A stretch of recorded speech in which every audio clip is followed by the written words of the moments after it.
chatting, and then we'll get into it, because we just talked about such amazing information before we hit record. Right. That's how it is. I mean, yeah. It's so funny. You hit record and all of a sudden I have nothing to say. Crickets. Yeah. I know. Crickets. Well, you guys have been doing some fun stuff. I'm just seeing on Facebook and all of that, traveling. And that's the first time that we've actually traveled for fun and relationship building. We didn't have an event or a conference. We weren't going to a training or anything, or hosting a training. We just went to further our relationship with our fellow practice builder friends and hang out with them. And then also have, I guess you could say, a work retreat where Katie and I could really just have some fun together and enjoy the scenery and get a little bit of work done. We did more enjoying and having fun than work. We did work a little bit on the plane ride up and plane ride back, but well, not on the plane ride back, but we were pretty delirious then. We did. yeah. I don't even think I remember. If we did work on the way back, but also hang out with Startup Nation and other therapists in the area, and that was great. And that was a last minute pop-up networking thing that we did, which was so much fun. It was great to get everybody together. And now we've decided every time we travel somewhere, we're going to have a pop-up networking, and whoever's hanging out in that area can just come meet up. So we'll be doing that in May when we go to Anaheim, California for the Not Your Typical Psychotherapist Conference. Oh, wow. We'll be doing another pop-up networking event, just kind of see who comes and hang out. That's great. That's great. You know, I've thought about doing something similar to that, and just have to get my brain around it. Again, like we were saying before we started recording, I really have this really terrible shiny object syndrome. Shiny object syndrome. SOS. SOS. Hashtag. Yeah. Oh, we're totally using that now. SOS. Yeah. So and so I love, one of the things I've learned in just being in this whole practice building space, and just all of us that are doing it, is that we all tend to think alike, and we also what I love is just the collaborative nature of it all. I mean, we're just we're constantly feeding each other and connecting, and that's what it's all about. I mean, it's just it kind of goes along with the philosophy of my own practice, and that there's in my mind there's no room for competition. It's all about collaboration. And the more you do Gordon, that's one of our taglines. Yeah. So and that's so. what we say all the time. Yeah, that's why we get along so well, Gordon. Yeah, it is. We are like-minded people, yes, which is so cool. I mean, and it could be in so many other industries. It is such a competitive space. It's so nice to have that absence of competition and really believe in abundance and collaboration and supporting each other. And we all inspire each other in so many different ways, because everybody brings such a different style and just a different way, different niche, of approaching coaching, and there's plenty of clients to go around. Yeah. Right. Yeah. And the other thing too about that is that, we all learn in different ways. And, what's amazing to me is just how many times I'll learn something new. And it's not so much that I've learned a new concept. It's just that it's presented in such a way that it just really resonates, or it strikes a chord. We were talking about the Clockwork book, and, just around the systems and stuff. And, one of my big pushes here lately has been really helping therapists and counselors and those of us in this private practice space really know how to manage their finances better, because that was one thing that I had to learn very much the hard way. And so I just, and you hear it all the time, people will go out of business or get out of practice after being in it because they just financially they couldn't maintain it. And so one of the personal financial gurus out there is Dave Ramsey. And, I've kind of, I think what he teaches is sound. I don't necessarily agree with his politics or other stuff, but I digress. But anyway, he has a really good system of teaching people personal finance. And it's essentially kind of an envelope system where you allocate everything that comes in. And so when I read Profit First from Mike Michalowicz, who you guys I know are going to interview, which I'm excited to hear that. He goes into that as well, just kind of that same concept of allocating and percentages and that sort of thing. And so anyway, that's just been a focus of mine here lately in teaching people how to do that and helping people get better with that. Well, Gordon, without further ado, we got to get started on this. I want to jump in on a lot about that because that's your topic. Yeah. I know. That's what we're talking about today. I'll save my comments for the actual. So why don't we get started? Kate, I realized, did you set a timer or no? No, I have not set a timer because we hadn't started the podcast yet. So we got it. If we're going to record, we have to start it right when we hit record. Yeah. It is. But that's okay. I think we started 11:07 recording. Okay. So let's just keep the time, and the next time we'll do that. Okay. So we'll keep the time from starting the actual podcast, but yeah, I know what you mean. Okay. We did it kind of like funny this time, which is all good. All right. Yeah. So Okay. So just to give you a structure for our podcast, Gordon. Okay. We'll intro the show. We'll intro you. We have a few things that we go over in the beginning. And then we've really created our podcast to be super casual. So I know that we sent you some suggested questions. Sometimes we get to them, sometimes we don't. One of the things, like, obviously we'll watch the time to assure that we're staying in time. We usually record about 25 minutes. It's not always exact, but if we start to kind of get to go, Kate usually is a good timekeeper, so she'll be like, hey. And so our wrap-up question is usually, what do you want people to take away from your message? Then we'll ask them how they can get in touch with you. And what is your giveaway? I know that you said TBA. Yeah, I've got a financial analysis guide, and I emailed that to you guys this morning. So, okay, cool. Yeah. We will be in there. Great. In the show notes. Awesome. Haven't checked the email yet. Okay. Yeah. Any questions before we get started? No, I'm sure there'll be some that come up for you guys as we go along. Awesome. You guys are we'll just see pros. where the conversation takes us. It's going to be a really good one. So we will take a quick break for our sponsor. That's something Katie didn't mention in the beginning before we dive in. And yeah, that's pretty much it. So let's get started. I'm ready. Hey there, Startup Nation. Welcome back to another episode of the Private Practice Startup Podcast. I am one of your hosts, Katie Lemieux, and hanging out here online with... Online. Hey guys, it's Dr. Kate Campbell. How are you? How's everybody doing today? We are really excited to have you guys back. And if you're a first-time listener, we want to say welcome. And we are rolling out the virtual red carpet, or maybe the superhero cape for you, because you are a superhero. Therapists are superheroes. And we wanted to give you a gift. We'd love for you to head over to our website, privatepracticestartup.com, head over to the resources tab. And if you're a therapist, which probably you are if you're listening to this podcast, you definitely need to ensure that you have attorney-approved private practice paperwork. We have a whole bundle of private practice paperwork for therapists, but we want to gift you our HIPAA form. So if you head over to that resources tab, you will see a download for HIPAA.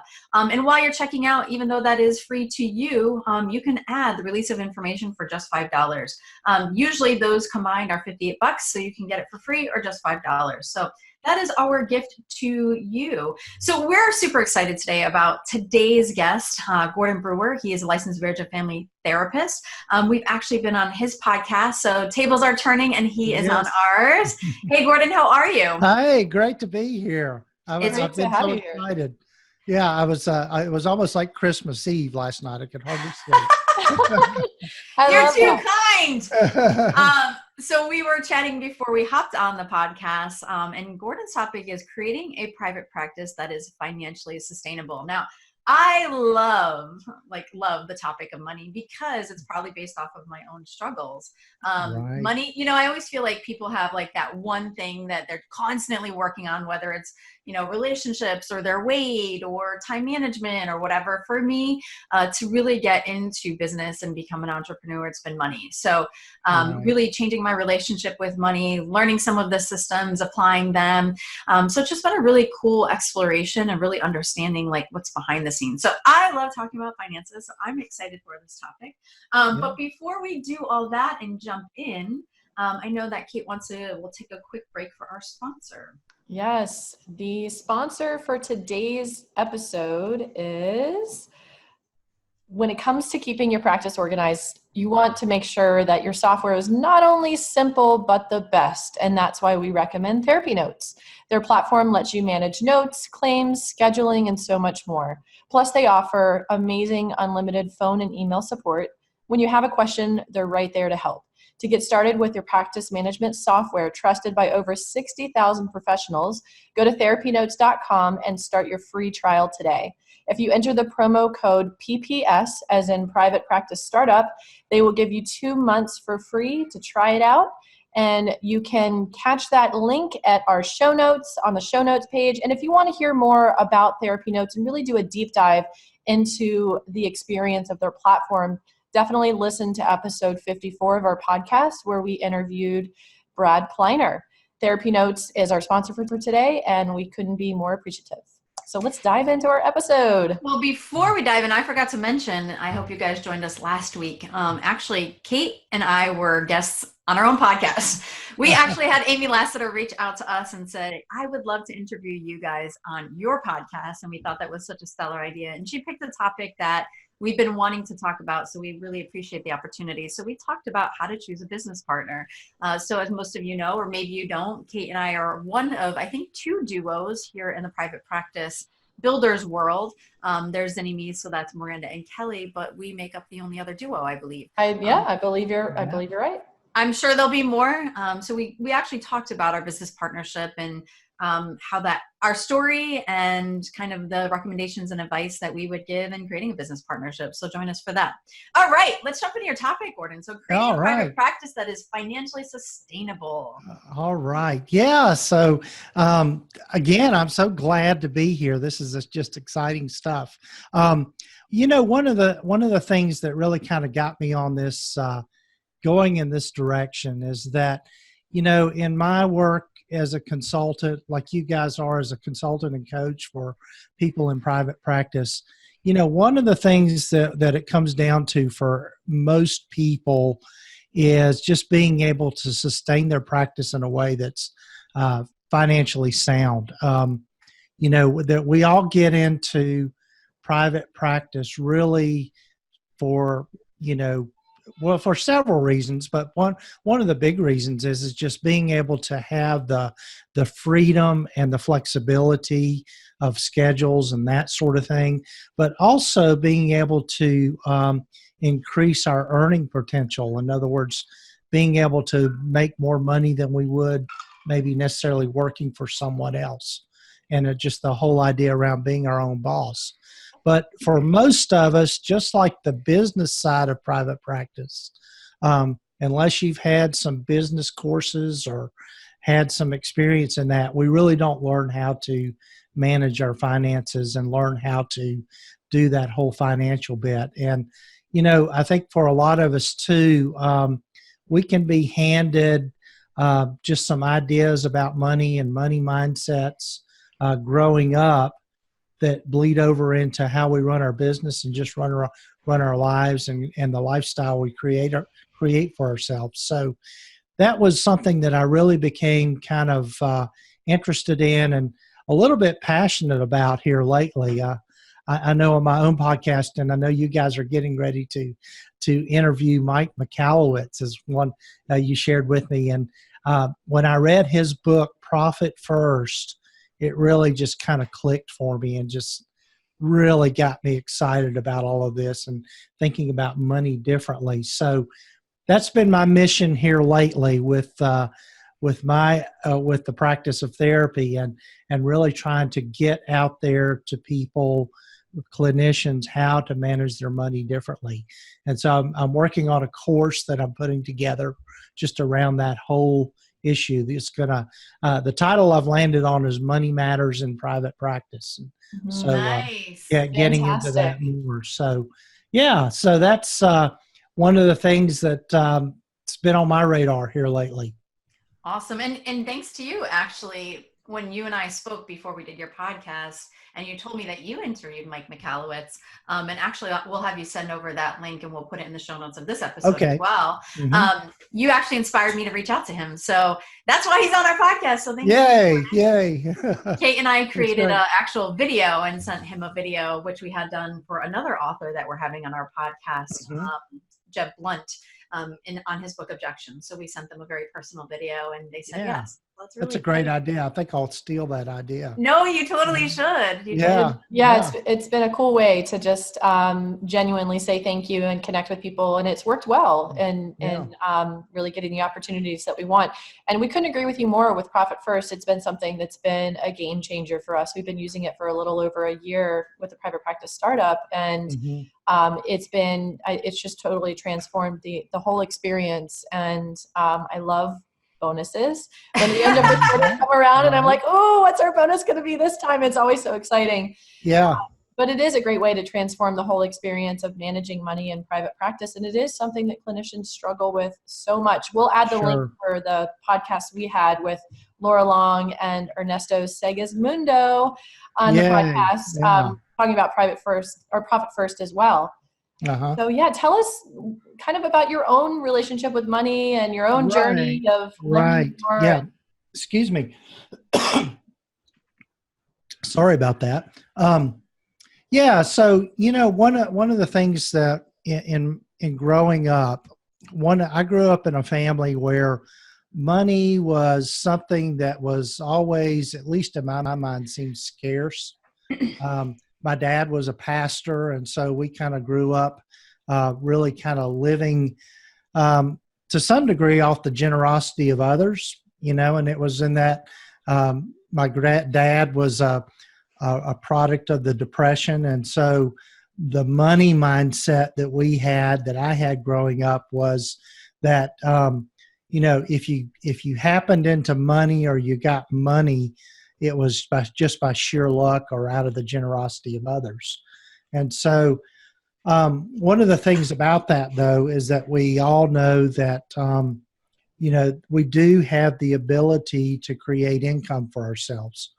And I'm sorry, guys. I'm going to take a drink here. That's all right. And that is coffee, by the way.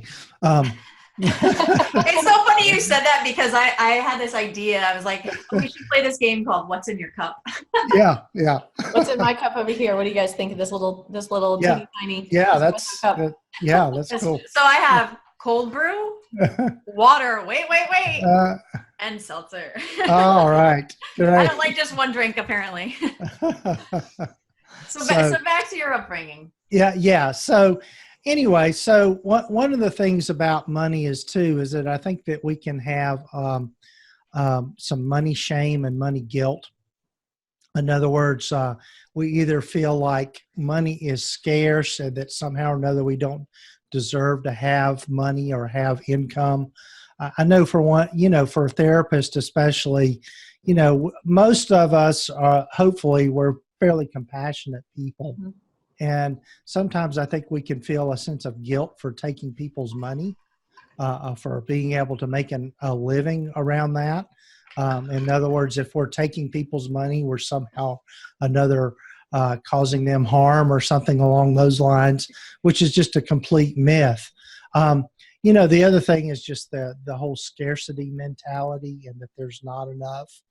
And so that was a mindset that I had to kind of overcome in my own practice of being able to feel good about what I was earning and to be able to charge people a fair rate in order for me to make a living and in order for me to keep the practice going. I think the other thing that I never really learned along the way was how to allocate money in a good way, and also investing and those kinds of things. Those were just things that I had to learn on my own, pretty much in many ways, the hard way of not learning those kind of money management skills. My parents are very dear people. They're both still alive. But they still to this day struggle with managing their money well. And so, fortunately me and my siblings, we're helping them with that now, and being able to take what they've got and allocate it better. But that was the big thing that I really kind of learned for myself. And I really felt like there were probably a lot of other clinicians out there that were struggling with some of the same things. They're just not really knowing how to manage their money in a way that's going to help them.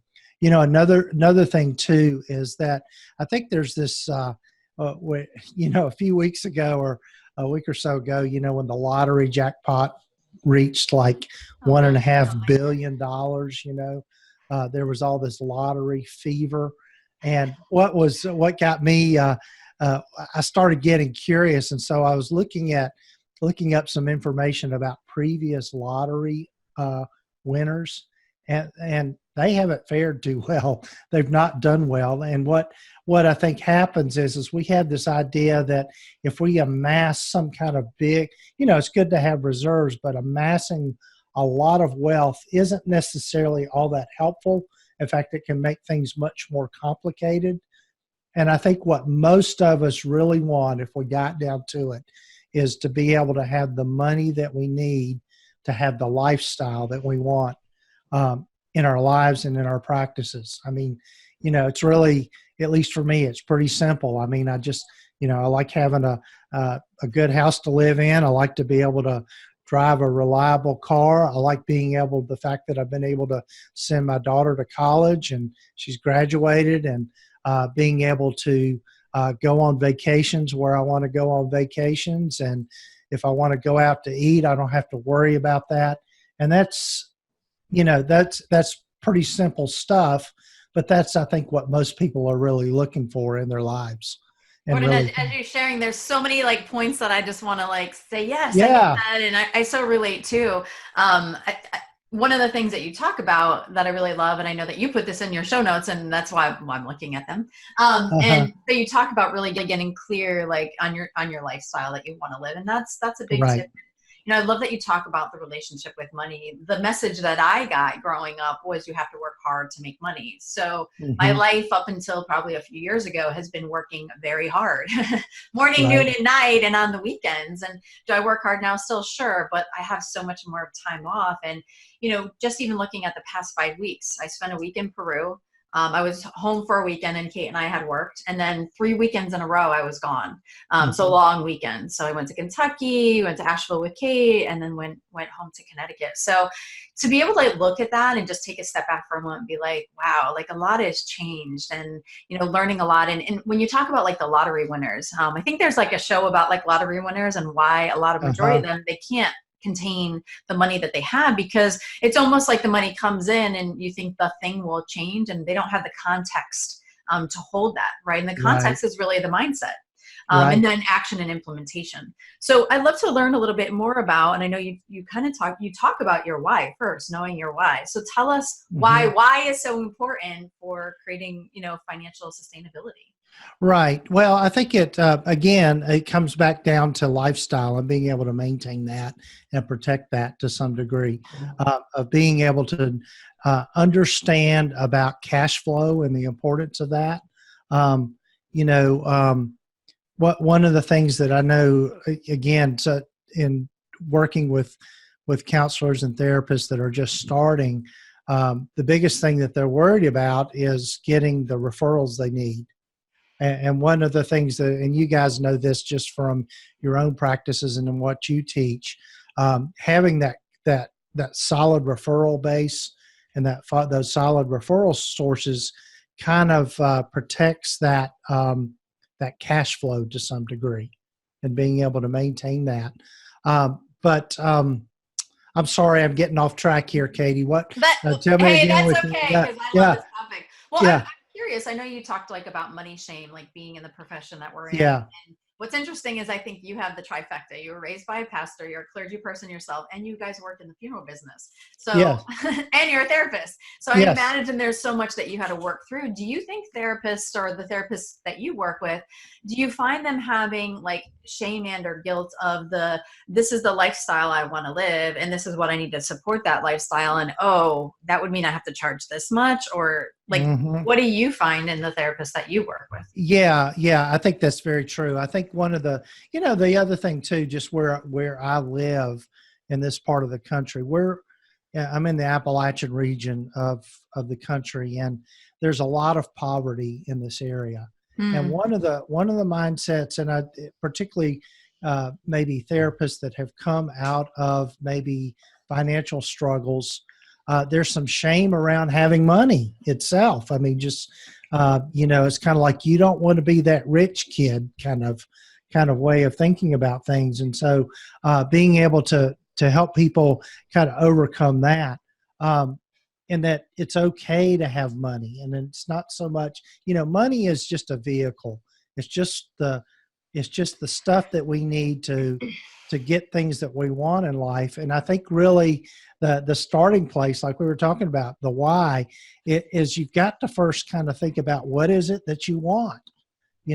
If you want a 4 or 5 bedroom house or a mansion or whatever, that's great if that's what you want, but is that what you truly want? So really, I think starting with that why of understanding what it is that you want, and then knowing, creating a path to get there.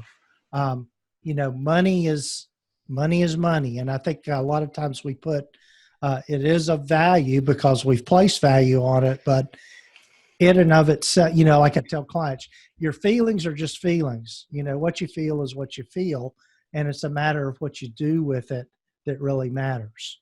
There's so many times I've wanted to jump in this conversation, but then it's gone in a different direction, and I'm like, oh, I want to comment on that. I want to comment on that. And that's one of the interesting aspects when we're actually doing this virtually. I can't just like nudge Katie and be like, hold on, let me jump in. That's true. You can do your finger. You can be like that. Kate. Yep, I'm jumping in. Gosh, there's so many places I want to go in this conversation. And it is so important to explore your relationship with money, because if you're not clear on that and you don't know, if you're not focused on your money mindset, it will pop up in so many ways that you don't even realize. I can remember going through the graduate program and knowing that I wanted to be in private practice because I knew the lifestyle that I wanted to live, and that working in community mental health was not going to be able to provide that. When I was working in community mental health, I had to work 5 nights a week in a restaurant trying to make ends meet, because you just can't survive on that down here. It's so expensive, the cost of living. And so I when I knew I was going to go into private practice, because I wanted to be able to afford the lifestyle and to be more profitable, honestly, I felt guilty about that. And that was something that I felt shameful about. I was getting these messages from other therapists and from even graduate professors saying, like, you don't go in this field to make money. You can't make money in this field. You got into this field to make a difference. And I was really kind of like rebelling against that, and just believing that, why does it have to be either or? Can't it be both? Can't we make money while making a difference? And so often as therapists, we put ourselves back on the, on the background, our needs in the background, because we're focused on the client's needs, and we're caring professionals. And like you were saying earlier, compassionate, really sometimes can feel guilty for charging what we're worth, and even determining that. I can remember when I first started in private practice over 12, 13 years ago, just picking a number out of the sky, like having no idea what to actually charge, and charging $80 per session when I was first starting out. And then I quickly learned that while I was in business, that I wasn't going to be able to sustain all of my overhead expenses and everything else charging that rate. So then actually looking at the numbers and creating a business plan and deciding, okay, here's the lifestyle I want to live. Here's what I need to cover all my expenses. Here's what I need to be able to take some sick time and vacation time and all of that. And once I was able to reorganize and look at the numbers and allow the numbers to really inform what I was charging, it changed everything. And that's something I just wanted to comment on that, because it is something that is so important. So how do you help therapists with this aspect of really determining their rates? Yeah, that's to kind of backtrack just a little bit. I almost wanted to shout amen when you were saying that. Because, amen. Let's do it. Amen. Yeah, Amen. Preach. So, that'll preach, as they say. But yeah, that was the same message I was given. And I still see it today, just on social media, and then different LinkedIn groups and that sort of thing, you'll never make any money as a therapist, don't go into this profession if you want to make money, do something else. And I think that's just a myth. So, the starting place, I think, with all of this, of really kind to, learn how to know what to charge, know all of that, is I like to say, work backwards. Mm-hmm. All of us maybe has a salary figure in mind of what we would like to make. And I think just start with that and then figure out, you would add to that whatever your operating costs are in your practice. We've got to maintain an office. We've got to be able to have phones and computers and software and do advertising, all of those kinds of things. And to get those figures, what you want to pay yourself, what it costs to operate, and then just simply divide that by how much you want to work. How many sessions a week would you ideally like to have? And then what you would need to charge per session in order to get that. I mentioned at the beginning, I've got this financial analysis guide that's a freebie that I've got for people that kind of walks you through that process of thinking about just start working backwards from okay, let's look at my why. What is my lifestyle? What does it cost to maintain my lifestyle? Either maintain what I have or increase it, wherever you are with that, and then work backwards from that and play with the numbers and do the numbers. That's the starting place from a practical standpoint. And then setting, I think the other thing too is if you want to increase your lifestyle, want to increase your income, is to make incremental goals towards that. I think it's, I don't think there's truly a get rich quick scheme that's sustainable. No. Certainly there's people, and you can see that all the time. My thought was it's sustainable in prison. yeah, right.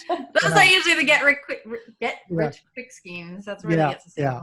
But I think it's just making those small incremental changes along the way that leads to sustainable and lasting growth with your practice. Yeah. So I know we're running out of time. Oh, wow. Already. Yeah. So this was great. So I just kind of want to recap some of the things that you share, is really knowing your why you want what you want. And I know for me, like sometimes I'll say, well, it's the money, but it's really not the money, right? My why is really freedom and convenience. Like that's what drives me. Yes. Having the freedom to live the lifestyle I want, but also the convenience to live it the way that I want. Like that's really important. I remember we went to Disney. I don't know if it was last January or the January before. So my thought was, oh, this is perfect. All the kids went back to school. We're going to go to Disney for the day. Fantastic. It's going to be, the park's going to be really slow. Well, I choose the one day in January that's, Martin Luther King weekend. That means the kids have 3 days off, and that means the parks are busy.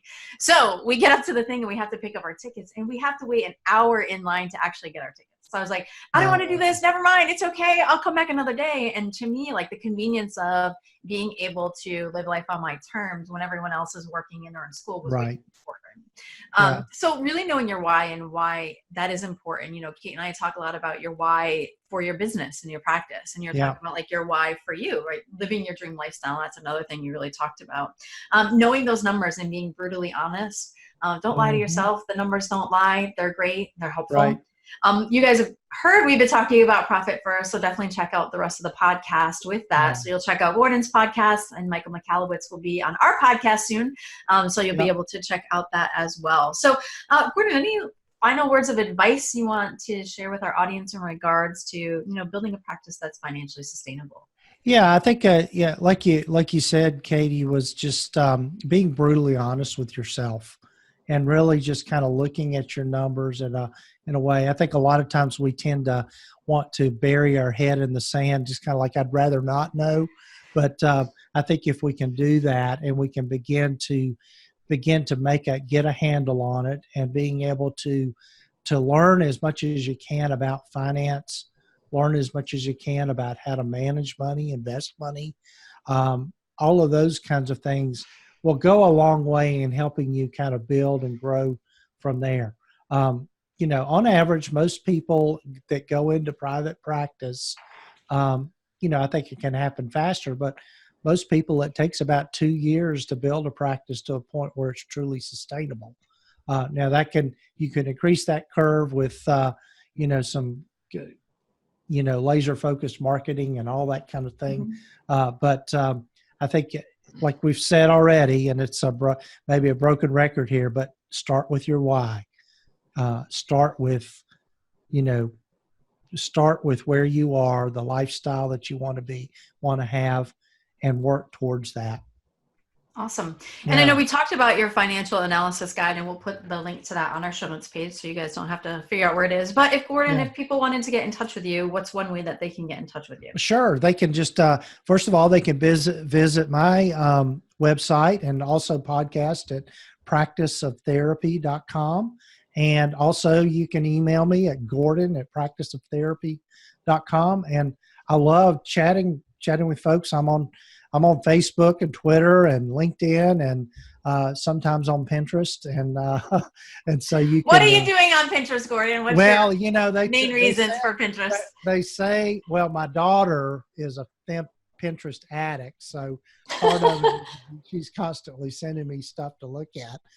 But also, I just know a lot of therapists hang out on Pinterest. Interesting. Yeah. Is there, like, when you're on Twitter, you're tweeting, is there a word for Pinterest? Are you Pinterest? Pinning. Pinning? Oh, that's okay. Yep. Yeah. Pinning. Okay. There we go. Pinning, like winning. So Yep. Kate got me into French martinis. So Monday night after I got I'm such a bad influence. You are such a bad influence. Martinis. What's in They're there? so delicious and refreshing. So they're They're so vodka, yummy. pineapple juice, chambord, and with a champagne floater. Oh, wow. Yes, just light on the Chambord. You just want it really light pink.